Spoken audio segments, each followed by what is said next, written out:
ఈడీఐటీ అధికారులతో పాటు లోకల్ పోలీసులు కూడా సోదాలు చేస్తున్నారు. ప్రచారంలో లోకల్ పోలీసులు తనిఖీల పేరుతో అభ్యర్థులను అనుచరులను అడ్డుకుంటున్నారనే విమర్శలు ఉన్నాయి. మరిన్ని డీటెయిల్స్ బ్యూరో చీఫ్ సత్యం అందిస్తారు. సత్యం, వరుసగా కాంగ్రెస్ నేతల ఇళ్లలో రైడ్స్ జరుగుతూ ఉన్నాయి కదా, దీన్ని ఎలా చూడాలంటారు? టార్గెట్ కాంగ్రెస్ నేతలు కాంగ్రెస్లను టార్గెట్ చేస్తూ ఐటీ రైడ్స్ కొనసాగుతున్నాయి. తాజాగా చెన్నూరు అభ్యర్థి వివేక్ వెంకటస్వామి ఇటు చెన్నూరులో, అదేవిధంగా హైదరాబాద్లో ఇల్లు అదే వ్యాపార ఆఫీసుల్లో కూడా ఏకకాలంలో ఐటీ సోదాలు కొనసాగుతున్నాయి.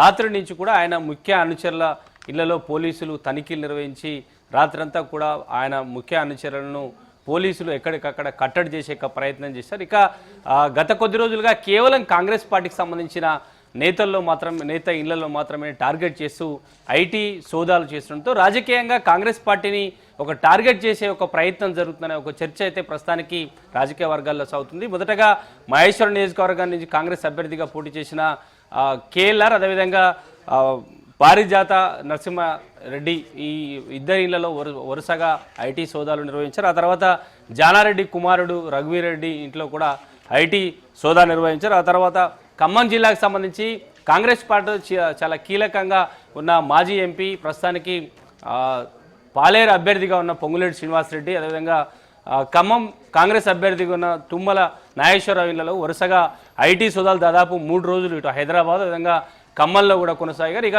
తాజాగా చెన్నూరు కాంగ్రెస్ అభ్యర్థి వివేక్ వెంకటస్వామిని టార్గెట్ చేస్తూ ఐటీ అధికారులు ఐటీ సోదాలు ఇంకా కొనసాగుతూ ఉన్నాయి. కేవలం కాంగ్రెస్ పార్టీకి సంబంధించిన నేతలనే ఐటీ అధికారులు టార్గెట్ చేయడం కనుక రాజకీయంగా కాంగ్రెస్ నేతలను ఎన్నికల సమయంలో ఇబ్బంది పెట్టే ఒక ప్రయత్నం కొనసాగుతున్నట్టు కూడా ఆరోపణలు వస్తున్నాయి. ఇక ఇదంతా చూస్తే లీగల్గా జరిగే బ్యాంక్ ట్రాన్సాక్షన్స్ కూడా పూర్తిగా ఫ్రీజ్ చేయడం వల్ల ఇది వ్యాపారాలను ఇబ్బంది పెట్టి ప్రయత్నం, లేదంటే ఎన్నికల సమయంలో కాంగ్రెస్ పార్టీ అభ్యర్థులు నేరుగా ప్రజల్లోకి వెళ్లకుండా ఇబ్బంది పెట్టే ఒక ప్రయత్నం చాలా సీరియస్గా అధికార పార్టీ చేస్తుందనే ఒక విమర్శ అయితే విమర్శ వినిపిస్తుంది. ఇక బీఆర్ఎస్ పార్టీ ఫిర్యాదు చేయడం, ఆ తర్వాత బీజేపీ డైరెక్షన్లో ఐటీ సోదాలు జరుగుతున్నాయనే ఒక రాజకీయంగా కూడా చర్చ సాగుతుంది. ఇటీవల చెన్నూరు బీఆర్ఎస్ అభ్యర్థి బాల్క సుమన్ ఈ బ్యాంక్ ట్రాన్సాక్షన్ సంబంధించి చెన్నూరు కాంగ్రెస్ అభ్యర్థి వివేక్ వెంకటస్వామి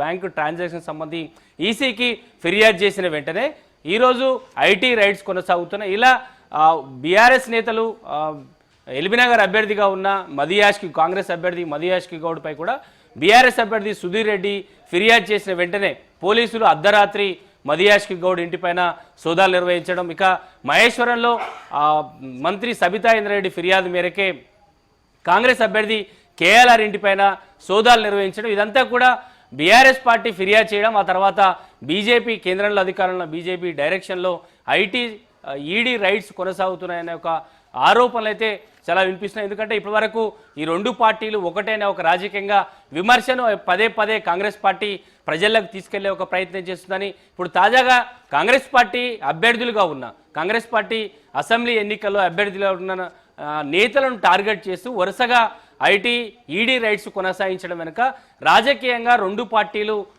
కావాలనే ఇలాంటి లీగల్గా జరిగే బ్యాంక్ ట్రాన్సాక్షన్ కూడా పూర్తిగా ఫ్రీజ్ చేయడం, ఇది లీగల్గా జరుగుతున్న అమౌంట్ సంబంధించి బ్యాంక్ టు బ్యాంక్ ట్రాన్సాక్షన్ జరిగినప్పుడు ఎందుకు ఎన్నికల సమయంలో ఈసీ లేదంటే ఐటీ అధికారులు అభ్యంతరం వ్యక్తం చేస్తున్నారనే ఒక అంశాన్ని కూడా ప్రస్తుతానికి రాజకీయ వాళ్ళ చర్చ సాగుతూ వస్తుంది. ఇదంతా కేవలం కాంగ్రెస్ పార్టీకి సంబంధించిన నేతల ఇళ్లలో, అదేవిధంగా వాళ్ళ వ్యాపార ఆఫీసులలో వాళ్ళని టార్గెట్ చేస్తూ రాజకీయంగా వారిని ఇబ్బంది పెట్టే ఒక ప్రయత్నం చేస్తుండో కాంగ్రెస్ పార్టీ నేతలు, కాంగ్రెస్ పార్టీకి సంబంధించిన కార్యకర్తలంతా కూడా ఆందోళన, లేదంటే అధికార ప్రభుత్వం అనే బీజేపీ బీఆర్ఎస్ పార్టీలకు వ్యతిరేకంగా ఆందోళన నిర్వహిస్తున్నారు.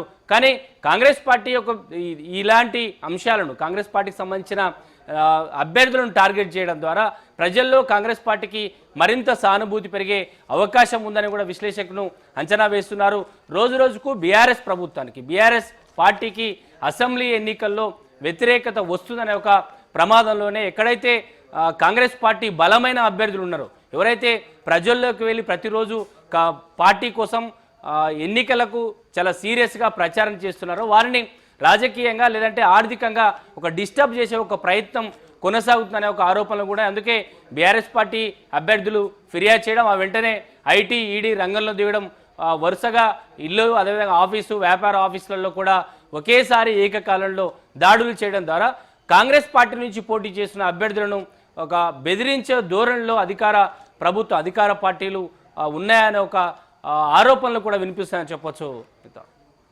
టార్గెట్ చేస్తున్నారు. కానీ కాంగ్రెస్ పార్టీ నేతలు నేరుగా ఫిర్యాదు చేసిన ఈసీకి ఫిర్యాదు చేసిన మధుయాష్కి గౌడ్ అధికార పార్టీకి సంబంధించిన నేతలపై ఫిర్యాదు చేసిన ఇప్పటి వరకు ఈసీ కానీ లేదంటే ఐటీ కానీ ఈడీ కానీ ఇలాంటి స్వతంత్ర సంస్థలు దర్యాప్తు సంస్థలు ఎక్కడ స్పందించలేదు. కేవలం కాంగ్రెస్ పార్టీ నేతలపై అభ్యర్థులపై ఫిర్యాదు చేసిన బీఆర్ఎస్ పార్టీ వెంటనే ఫిర్యాదు చేస్తే ఐటీ ఈడీ రంగంలో దిగుతుంది. కానీ కాంగ్రెస్ పార్టీకి సంబంధించిన అభ్యర్థులు చాలా నియోజకవర్గాల్లో, ఉదాహరణకు ఎల్బీనగర్ నియోజకవర్గంలో మధుయాష్ గౌడ్ ఫిర్యాదు చేశారు. ఇక రాష్ట్ర వ్యాప్తంగా చాలా నియోజకవర్గాల్లో బీఆర్ఎస్ పార్టీ నేరుగా డబ్బులు పంచుతుంది అంటూ కూడా ఫిర్యాదు చేసిన ఈడీకి అదేవిధంగా ఐటీకి ఫిర్యాదు చేసిన ఎక్కడ అధికార పార్టీకి సంబంధించిన ఇళ్లలో సోదాలు నిర్వహించడం లేదు. పేరుకు మాత్రం కొన్ని నియోజకవర్గాల్లో మహేశ్వరంలో సబితాయింద్ర రెడ్డి ఆమె అనుచరుడు ఇంటిపైన ఐటీ సోదాలు ఒకరోజు నిర్వహించారు. ఆ తర్వాత మిర్యాలగూడ భాస్కర్ రెడ్డి ఇళ్లలో కూడా సోదాలు నిర్వహించినట్టుగా చెప్తున్నారు. కానీ ఇక్కడ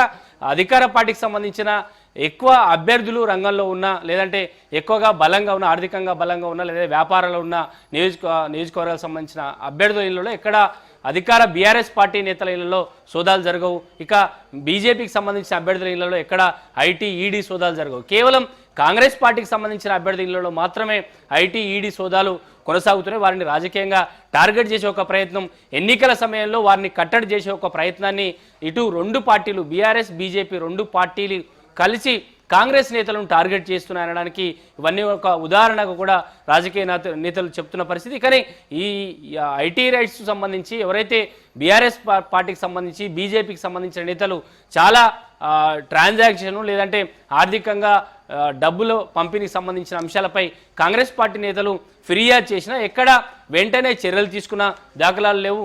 లేదంటే ఐటీ రైడ్ చేసిన దాఖలాలు కూడా చాలా తక్కువ సందర్భాలు ఉన్నాయి. కానీ కాంగ్రెస్ పార్టీ నేతలను ఇప్పటివరకు ఎన్నికల ప్రచారం ప్రారంభం నుంచి ఇప్పటివరకు కూడా కంటిన్యూగా దాదాపు 20-25 రోజుల నుంచి కూడా కాంగ్రెస్ పార్టీ ముఖ్య నేతలు ఎవరైతే కాంగ్రెస్ పార్టీకి బలంగా ఉన్నారో వారి వ్యాపారాల్లో ఉన్న నేతలను టార్గెట్ చేస్తూ వారిని ఎక్కడ ఎన్నికల ప్రచారంలో పాల్గొనకుండా లేదంటే గెలిచే అవకాశం ఉన్న అభ్యర్థులను టార్గెట్ చేస్తూ ఐటీ రైడ్ జరగడం వెనుక పూర్తిగా ఇటు బీఆర్ఎస్ బీజేపీ రెండు పార్టీలు కలిసి ఇలాంటి ఐటీ ఈడీ రైడ్ చేస్తున్నాయని ఒక ఆరోపణలు అయితే వినిపిస్తున్నాయని చెప్పొచ్చు.